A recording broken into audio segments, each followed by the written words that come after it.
पहले भाग में गोनू झा से पंडित जी शास्त्रार्थ में पराजित हुए। अब आगे पंडित को मानना पड़ा कि देहाती उचित ही कह रहा था। वाह वाह गोनू झा वाह, मिथिला नरेश ने कहा। तुम विद्वानों के विद्वान हो, समय का जैसा विश्लेषण तुम करते हो वह किसी परम विद्वान द्वारा ही संभव है। हम बहुत प्रसन्न हुए। आज हम पुरस्कार में तुम्हें वह वस्तु देंगे जो तुम्हारी इच्छा होगी। मांग लो, आज भले ही मिथिला का सिंहासन मांग लो, हमें जरा भी संकोच नहीं होगा। गोनू झा ने हाथ जोड़कर राजा का अभिनंदन किया।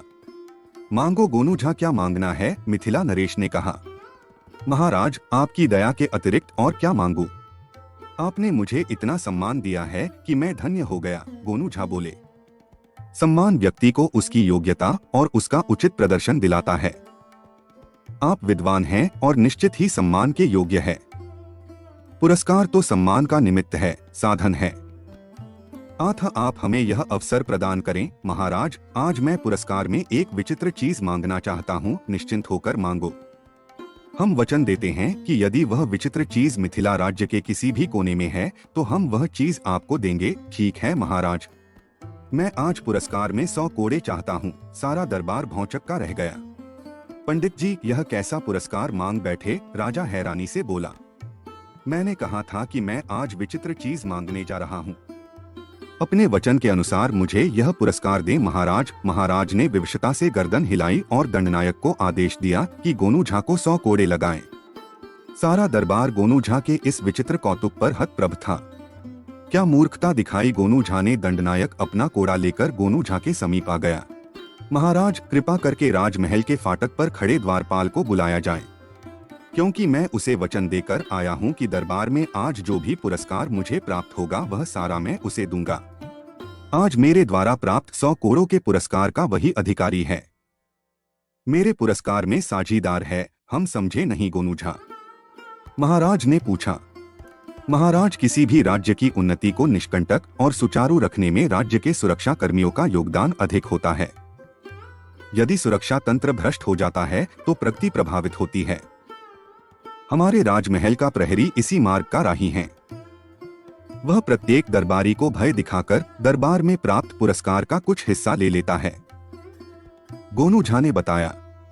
महाराज क्रोध में भर उठे। क्या यह सत्य है? राजा ने दरबारियों से पूछा। कई दरबारियों के सिर सहमति में हिले। उस द्वारपाल को तत्काल दरबार में बुलाया जाए, महाराज ने आदेश दिया। महाराज, मैं चाहता हूं कि पहले मेरे वचन के अनुसार मेरे पुरस्कार को उसे दे दिया जाए। एक प्रकार से यह उसका दंड भी होगा। तब तक द्वारपाल भी दरबार में आ गया। आओ प्रहरी, आज गोनू झा ने मगध के विद्वान को शास्त्रार्थ में पराजित करके जो पुरस्कार पाया है वह तुम्हारा है। आओ अपना पुरस्कार प्राप्त करो। द्वारपाल थरथर कांप उठा। उसने कातर दृष्टि से गोनू झा को देखा। भाई, इस प्रकार क्या देखते हो? आज पुरस्कार में मुझे 100 कोड़े मिले हैं। वचन के अनुसार सारा पुरस्कार तुम्हारा है, गोनू झा बोले। द्वारपाल दौड़कर गोनू झा के पैरों में गिर पड़ा। क्षमा पंडित जी, क्षमा। मैं मूर्ख, भूल गया था कि मैं किससे पंगा ले रहा हूँ। भविष्य में मैं कभी ऐसा अपराध न करूंगा। भाई, यहाँ क्षमा और दंड का अधिकार महाराज को है। मैंने तो जो वचन दिया था मात्र उसे निभा रहा हूँ, गोनू झा ने कहा। द्वारपाल रो रो कर महाराज से क्षमा मांगने लगा। प्रहरी, तुम्हारा अपराध क्षमा योग्य नहीं है। तुम हमारे राज्य में भ्रष्टाचार का बीज बोने का कुचक्र रच रहे थे। दंडनायक, इस अपराधी को इसका पुरस्कार देकर राज्य से बाहर कर दिया जाए और इसके परिवार के भरण पोषण का भार राजकोष उठाए। गोनू झा ने तत्काल जोड़ा, जिसे मिथिला नरेश ने सहर्ष स्वीकार कर लिया। द्वारपाल को उसके किए का दंड मिल गया। गोनू झा, वास्तव में ही तुम बुद्धिमान और कर्तव्यनिष्ठ हो। तुमने अपने पद के अनुसार अपना कर्तव्य निभाया है, राज्य को एक आगामी संकट से बचाया है। तुम्हारे पास बुद्धि, कर्तव्य और दया जैसे सभी गुण हैं। हमें गर्व है कि तुम हमारे प्रमुख सलाहकारों में से एक हो। इस प्रकार गोनू झा ने दरबार में पहले ही दिन अपनी धाक जमा ली। बड़े ही विनोदपूर्ण तरीके से उन्होंने एक भ्रष्ट द्वारपाल को दंडित कराकर यह संदेश दे दिया था कि वह मात्र विनोदपूर्ण ही नहीं थे बल्कि गंभीर सलाहकार भी थे।